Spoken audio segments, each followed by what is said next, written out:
राकेशच्या लग्नाला आज 1 वर्ष पूर्ण झाले होते. त्यामुळे तो आपल्या बायकोच्या आनंदासाठी एक छोटासा केक घेऊन आला. संध्याकाळी दोघा नवरा-बायकोने केक कापला, पण जसा राकेश आपल्या बायकोला, प्रियाला केक भरवू लागला, तेवढ्यात त्याच्या वडिलांचा म्हणजे मोहनरावांचा फोन आला. अचानक रात्री वडिलांचा फोन आलेला पाहून राकेशला थोडेसे विचित्र वाटले. त्यांनी पटकन फोन रिसीव्ह केला आणि म्हणाला, "हॅलो बाबा, कसे आहात?" पण पलीकडून वडिलांचा आवाज ऐकून त्याच्या चेहऱ्यावरचा आनंद गायब झाला. त्याचे वडील म्हणाले, "राकेश, मला इथून घेऊन जा. मी इथे राहू शकत नाही." वडिलांचा आवाज थरथर कापत होता. जणू काही ते बऱ्याच वेळापासून रडत होते. राकेशचा चेहरा एका क्षणात उतरला. तो म्हणाला, "काय झालं बाबा? सगळं ठीक आहे ना?" "नाही रे बाळा, तुझी वहिनी मला नीट जेवायला देत नाही. आणि तुझा भाऊ, त्याने तर काल माझ्यावर हात उचलला आहे. माझी तब्येतही बरी नाही. मी इथे आता 1 दिवसही जास्त राहू शकत नाही. कृपा करून मला इथून घेऊन जा बेटा. मी आता हा त्रास सहन करू शकत नाही." हे ऐकून राकेश हादरून गेला. तो पुढे म्हणाला, "बाबा, हे काय म्हणताय? दादा वहिनी असं कसं करू शकतात? बाळा, मी खरंच सांगतोय, मला इथे 1 दिवसही राहायचे नाही." हे ऐकून राकेशच्या हातून चमचा पडला.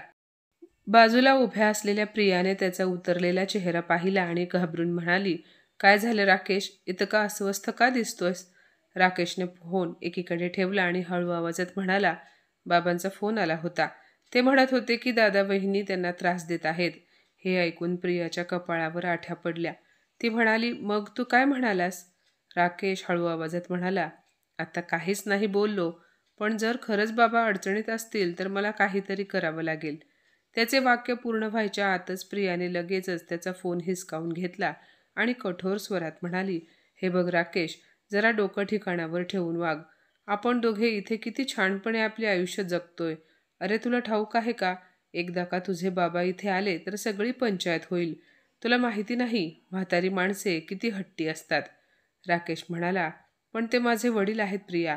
आणि मी तुझी बायको आहे राकेश. हे विसरू नकोस की ह्या घरात कोणाचे काय स्थान आहे. जर तू तुझ्या बाबांनी इथे आणायचे ठरवलेस ना, तर मी हे घर सोडून जाईन." प्रियाच्या शब्दांनी राकेश आतून हादरून गेला. क्षणभर तो काहीच बोलू शकला नाही. एका बाजूला त्याचे वृद्ध वडील होते, ज्यांना खरंच आधाराची गरज होती, आणि दुसऱ्या बाजूला त्याची बायको होती, जिच्याशिवाय त्याची ही ऐशोआरामाची दुनिया अपूर्ण होती. "आता तुला निर्णय घ्यायचा आहे राकेश." प्रियाच्या आवाजात निर्विवाद धमकी होती. शेवटी राकेशने एक दीर्घ श्वास घेतला आणि वडिलांना कारण देत म्हणाला, "बाबा, मी सध्या शहराबाहेर आहे. घरी गेल्यावर तुमच्याशी बोलतो." एवढे बोलून त्याने फोन ठेवला. पण त्याच्या मनात विचारांचे काहूर माजले होते. पण तरीही त्याला बायकोसमोर हसावे लागले, कारण आज त्यांच्या लग्नाचा पहिला वाढदिवस होता आणि कोणत्याही कारणामुळे प्रियाला त्यांच्या लग्नाच्या वाढदिवसाच्या कार्यक्रमात अडथळा नको होता. राकेशचे आयुष्य बदलले होते, कारण प्रिया त्याच्या आयुष्यात आली होती. तो आधी एक साधा अकाउंटंट असिस्टंट म्हणून काम करत होता. पण आज एका मोठ्या कंपनीचा फायनान्स डायरेक्टर झाला होता. त्याचा पगार 5 पटीने वाढला होता. त्याच्याकडे एक चमचमती गाडी आली होती आणि प्रियाच्या वडिलांनी दिलेले मोठे घर तर होतेच. पूर्वी ज्यांनी त्याला दुर्लक्ष केले होते, तेच लोक आता त्याच्या पुढे मागे फिरत होते. लग्नानंतर तो एक सामान्य माणूस उरला नव्हता, तर एका श्रीमंत घराण्याचा जावई झाला होता. पण त्याला काय माहिती होते की ही सगळी श्रीमंती एका स्वप्नासारखी आहे. लग्नाच्या पहिल्या रात्रीच प्रियाने स्पष्ट सांगितले होते, "आपल्या आयुष्यात मी दुसऱ्या कोणाला सहन करणार नाही, मग ते तुझे वडील असले तरीही." त्यावेळी राकेशने तिची गोष्ट फार गंभीरपणे घेतली नव्हती. त्याला वाटले होते की तिला फक्त थोडी प्रायव्हसी हवी असेल, म्हणूनच ती बोलते आहे. पण हळूहळू हे वाक्य त्याच्या आयुष्याची साखळी बनून गेले. राकेशला आता प्रश्न पडला होता की बाबांना आता ठेवायचे कुठे? खरं तर त्याला वाटत होते की त्याचे वडील त्याच्याजवळच असावेत, पण यासाठी प्रियाने आधीच स्पष्ट शब्दात नकार दिला होता. मग त्याने बाबांना जवळपास एखाद्या चांगल्या ठिकाणी ठेवण्याचा निर्णय घेतला. पण प्रियाने यासाठी देखील विरोध केला. शेवटी त्याचा नाईलाज झाला आणि त्याने वडिलांना पुन्हा मोठ्या भावाकडे पाठवून दिले. लग्नानंतर त्याचे आयुष्य इतके बदलले की तो स्वतःलाच ओळखू शकला नाही. प्रिया त्याच्यासाठी एक सुंदर स्वप्न होती, पण वास्तवात ती त्याची मालकीण होती आणि तो तिचा गुलाम. त्याने काय खायचे, काय घालायचे, कोणाला भेटायचे, हे सगळं तीच ठरवायची. त्या बदल्यात त्याला हवं ते श्रीमंत आयुष्य मिळायचं, म्हणूनच तो गप्प राहिला. त्याला त्याच्या प्रेमावर शंका नव्हती, पण खरे तर हे प्रेम नसून एक प्रकारची कैद होती, कारण तो बायकोच्या आवडीनुसार जगत होता. स्वतःची अशी काही इच्छा त्याच्याकडे शिल्लक राहिलीच नव्हती. काळ पुढे सरकत गेला आणि राकेश या सगळ्याचा आदी झाला. त्याचे वडील मोहनराव त्याला अधूनमधून कधीतरी फोन करायचे, पण राकेश काही ना काही कारण देऊन बोलणे टाळायचा. त्याला माहिती होते की बाबा खूप हाल अपेष्टा सहन करत आहेत, पण तो काहीच करू शकत नव्हता. आणि मग त्यानंतर पुन्हा आज त्याच्या बाबांनी त्याला फोन केला होता. ते खूपच हवालदिल झाले होते. त्यांना त्यांच्या मोठ्या मुलाकडे राहायचे नव्हते, पण इकडे प्रियामुळे राकेश देखील काहीच करू शकत नव्हता. त्यामुळे त्याने मुकाट्याने फोन ठेवून दिला. 2-3 दिवस गेले. त्याने वडिलांना पुन्हा फोन केला नाही. त्याला वाटलं होतं सगळं आपोआप ठीक होईल, पण त्याच्या मनात खळबळ चालूच होती. आणि मग 3-4 दिवसांनी संध्याकाळी दारावर जोरात ठकठक झाली. राकेशने खिडकीतून डोकावून पाहिले आणि समोरचे दृश्य पाहून त्याच्या पायाखालची जमीन सरकली, कारण दारात त्याचे बाबा उभे होते. त्यांच्या डोळ्यात दुःख स्पष्ट दिसत होते. ते थरथरत्या आवाजात म्हणाले, "राकेश बाळा, दरवाजा उघड, तुला भेटायचंय मला." हे ऐकून राकेशचा श्वास रोखला गेला. ज्यांना त्याने नेहमी कणखर पाहिले होते ते वडील आज एवढे तुटलेले, निराधार दिसत होते. तो दरवाजा उघडणार तितक्यात प्रिया वेगाने त्याच्याजवळ आली आणि त्याच्या हातावर हात ठेवत रागाने म्हणाली, "राकेश, काय झालं? दरवाजात कोण आहे?" राकेश हळू आवाजात म्हणाला, "माझे बाबा आहेत." यावर प्रिया संतापून म्हणाली, "कशाला आलाय तुझा बाप इथे?" राकेश हतबल होऊन म्हणाला, "प्रिया, ते माझे वडील आहेत." "कुठे जातील ते?" "कुठे जातील ते म्हणजे काय? जिथून आले तिथं परत जावं त्यांनी." प्रिया झटक्यात बोलली. तिचे बोलणे ऐकून राकेशच्या ओठांवर शब्दच आले नाहीत. तो अडखळत म्हणाला, "पण ते वडील आहेत माझे. माझी थोडी तरी जबाबदारी." पण तो बेबसच होता, कारण प्रिया कायम त्याच्या निर्णयावर हावी असायची. ती म्हणाली, "राकेश, तू त्यांना सांभाळण्याचा काही ठेका घेतला नाहीये. तुझे भाऊ भाऊजय आहेत ना, ते सांभाळतील त्यांना नीट. तू अजिबात दरवाजा उघडू नकोस. दरवाजातून बाजूला हो. थोड्या वेळाने ते आपोआप निघून जातील." प्रियाने हुकुमी आवाजात फरमान सोडले. राकेशच्या डोळ्यातून पाणी आले. समोर उभा होता तो बाप, ज्याने त्याला लहानपणी तळहाताच्या फोडाप्रमाणे जपले होते. त्याच्यासाठी आपली सारी सुखं त्यागली होती. आणि मागे उभी होती ती बायको, जिने सर्व काही दिले होते, पण तिच्या मर्जीवरच. राकेशच्या डोळ्यातून अश्रू वाहू लागले. त्याने डोअर होलमधून पाहिले तर त्याचे वडील अजूनही दरवाजा उघडला जाईल याची आशा धरून उभे होते. थंडीने कुडकुडत होते. रात्र झाली. आकाशात मेघ गडगडू लागले आणि मुसळधार पाऊस कोसळू लागला. राकेशचा जीव कासावीस होऊ लागला. त्याचे लक्ष खिडकीकडे लागले. त्याने थोडासा पडदा सरकावून पाहिले तर त्याचे बाबा पावसात भिजत होते. ते भिंतीला टेकून बसले होते. त्याने पटकन पडदा सरळ केले आणि अंथरुणावर जाऊन छताकडे बघत पडला. त्याला याचे खूप वाईट वाटत होते की तो घरात आरामात झोपला आहे आणि त्याचे बाबा पावसात भिजत आहेत, आणि यासाठी तो काहीही करू शकत नव्हता. राकेशचा श्वास वाढू लागला. त्याने वळून प्रियाकडे पाहिले. ती मात्र निवांत झोपली होती. जणू काही घडलेच नव्हते. आता राकेशला हे काही सहन झाले नाही. तो उठला आणि पुन्हा खिडकीतून डोकावून पाहू लागला तर त्याचे बाबा अजूनही तिथेच भिंतीला टेकून बसले होते. "बस, आता पुरे." तो मनातल्या मनात पुटपुटला आणि पटकन दरवाजाकडे गेला. पण तिथे पोहोचताच त्याने पाहिले प्रियाने झोपण्याआधी दरवाजाला कुलूप लावले होते. राकेश चिडून प्रियाकडे गेला. तिला झोपेतून उठवत म्हणाला, "प्रिया." "ए काय रे राकेश, झोपू दे ना." प्रियाने डोळे न उघडताच कूस बदलत उत्तर दिले, "प्रिया, चावी दे." राकेश ठामपणे म्हणाला, "कसली चावी?" "काही मिळणार नाही." प्रियाने स्पष्ट नकार दिला. ती पुढे म्हणाली, "हे घर तुझ्या बापासाठी नाही." राकेश म्हणाला, "अगं प्रिया, खूप रात्र झाली आहे. बाहेर पाऊस पडतोय. त्यांना आजची रात्र इथे राहू देत. ते उद्या सकाळी इथून निघून जातील. तू काळजी करू नको." त्याने चावी घेण्यासाठी उशीखाली हात घातला, पण प्रियाने त्याचा हात जोरात झटकला. उशीखालची चावी प्रियाने मुठीत घट्ट पकडली आणि रागाने ओरडली, "तुला चावी अजिबात मिळणार नाही." आता राकेशचा संयम सुटला. त्याने तिचा हात पकडून जोरात झटका दिला आणि तिच्या हातातून चावी खाली पडली. राकेशने ती पटकन उचलली आणि तो दरवाजाकडे धावत गेला. "थांब राकेश, मी सांगतेय ना, थांब."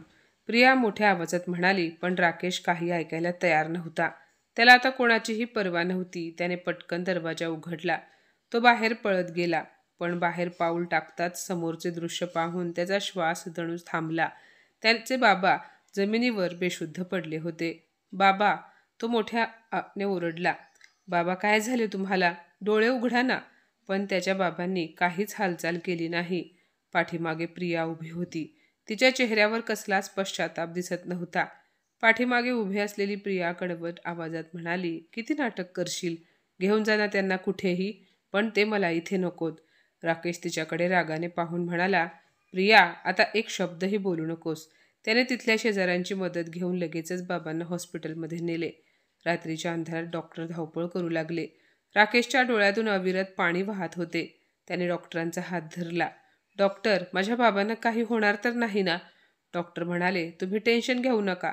तुम्ही त्यांना वेळेत घेऊन आलात, त्यामुळे त्यांच्यावर लवकर उपचार करता आले. काळजी करू नका. राकेश बाबांजवळ बसून होता. काही तासांनी मोहनरावांना शुद्ध आली. त्यांनी डोळे उघडले आणि आपल्या मुलाला पाहून त्यांच्या डोळ्यातून पाणी वाहू लागले. बाळा, तू आलास? एवढेच बोलून त्यांनी त्याचा हात घट्ट पकडला. राकेशच्याही डोळ्यातून घळाघळा अश्रू वाहू लागले. बाबा, आता मी तुम्हाला कुठेही जाऊ देणार नाही. तेवढ्यात दार उघडून प्रिया आत आली. तिच्या चेहऱ्यावर अजिबात पश्चाताप दिसत नव्हता. ती मोठ्या आवाजात म्हणाली, राकेश, डॉक्टर्सने काय सांगितलं? किती दिवस ठेवणार आहेस तू त्या बाबांना इथे? आणि नंतर काय करणार आहेस त्यांचे? राकेश म्हणाला, म्हणजे? काय करणार म्हणजे? माझ्या बाबांना माझ्यासोबतच ठेवणार आहे. त्याच्या बोलण्याने प्रिया संतापली. राकेश, एक गोष्ट लक्षात ठेव. हा म्हातारा माणूस मला माझ्या घरात नको आहे. आणि तुला ह्या घरात राहायचे असेल तर माझ्या नियमांप्रमाणे राहावे लागेल. तिच्या बोलण्याने राकेशच्या अंतःकरणाला ठेच लागली आणि त्याच्या नजरेतून आता भीती नाहीशी झाली. तो उठून उभा राहिला. प्रिया, हे घर तुझे आहे तर तुझे तुला लखलाभ असू देत. पण ह्या माणसाशिवाय मला आता माझ्या आयुष्यात काहीही नकोय. त्यामुळे आता मीच इथून माझ्या बाबांना घेऊन कायमचा निघून जाईन. प्रिया भयंकर रागाला आली. ती म्हणाली, राकेश, मी तुझ्यावर किती खर्च केला आहे माहिती आहे ना तुला? तुझ्या सगळ्या ऐशोआरामाचे काय? राकेश हसला आणि म्हणाला, तुझ्या त्या श्रीमंतीपेक्षा मला माझ्या बाबांचा सहवास लाख पट जास्त मौल्यवान आहे. त्याने ती रात्र हॉस्पिटलमध्येच काढली. दुसऱ्या दिवशी त्याने तडक आपल्या कंपनीत राजीनामा दिला. काही दिवसात त्याने स्वतःचा जुन्या मित्राच्या मदतीने एक छोटीशी फायनान्स कन्सल्टन्सी फर्म नोकरी सुरू केली. कमी पगार होता, पण आत्मसन्मान होता. तो दिवसा ऑफिसमध्ये काम करत असे आणि रात्री बाबांसोबत एका भाड्याच्या छोट्या फ्लॅटमध्ये राहत असे. हळूहळू त्याच्या मेहनतीचा दर शहरात वाढू लागला. त्याच्या इमानदारीला आणि कामाला लोकांचा भरभरून प्रतिसाद मिळाला. काही महिन्यातच त्याने स्वतःचा छोटासा फ्लॅट घेतला, जो प्रिया किंवा तिच्या बाबाच्या नावावर नव्हता, तर फक्त राकेश मोहनराव देशमुख ह्या नावावर होता. प्रियाची कंपनी काही गैरव्यवहारामुळे बंद पडली. तिच्या वडिलांवरही इन्क्वायरी सुरू झाली. श्रीमंती, ओळख, सगळं काही क्षणात संपलं. एके दिवशी राकेशच्या नवीन ऑफिसच्या बाहेर एक ओळखीचा आवाज आला. राकेश. त्याने मागे वळून पाहिले तर प्रिया उभी होती. तिचा अवतार खूप विचित्र झाला होता. केस विस्कटलेले, डोळे सुजलेले, चेहरा उतरलेला दिसत होता. ती थरथर आवाजात म्हणाली, राकेश, मला माफ कर. मी खूप मोठी चूक केली आहे. मला वाटलं होतं पैसाच सगळं काही असतो, पण माणुसकीचे मोल उशिरा कळले. राकेश काही बोलला नाही. तो फक्त तिच्याकडे शांतपणे पाहत राहिला. त्याला तिच्या डोळ्यात पहिल्यांदा खरी भीती आणि पश्चाताप दिसत होता. तेवढ्यात आतून मोहनराव बाहेर आले. प्रियाने लगेच त्यांच्या पायावर डोके ठेवले आणि म्हणाली, बाबा, मला माफ करा. मी तुमच्यासोबत खूप वाईट वागले. तुम्हाला खूप काही बोलले. प्लीज मला माफ करा. मला एक संधी द्या. मोहनरावांनी त्यांचा थरथरता हात तिच्या डोक्यावर ठेवला. ते म्हणाले, मुली, माणसाला त्यांच्या चुकांची जाणीव झाली किंवा पश्चाताप झाला की माणूस मोठा होतो. राकेशने थोडा वेळ डोळे मिटले. त्याला आठवले ते पावसात भिजणारे बाबा, बंद दरवाजा आणि आज त्या प्रियाचे पश्चातापाचे अश्रू. मोहनराव त्याच्या खांद्यावर हात ठेवून हळूच म्हणाले, बाळा, माणसाने माफ करायला शिकले पाहिजे. आयुष्य नात्यांनीच सुंदर बनते. राकेशने दीर्घ श्वास घेतला आणि प्रियाच्या डोळ्यात पाहून म्हणाला, प्रिया, हे शेवटचे.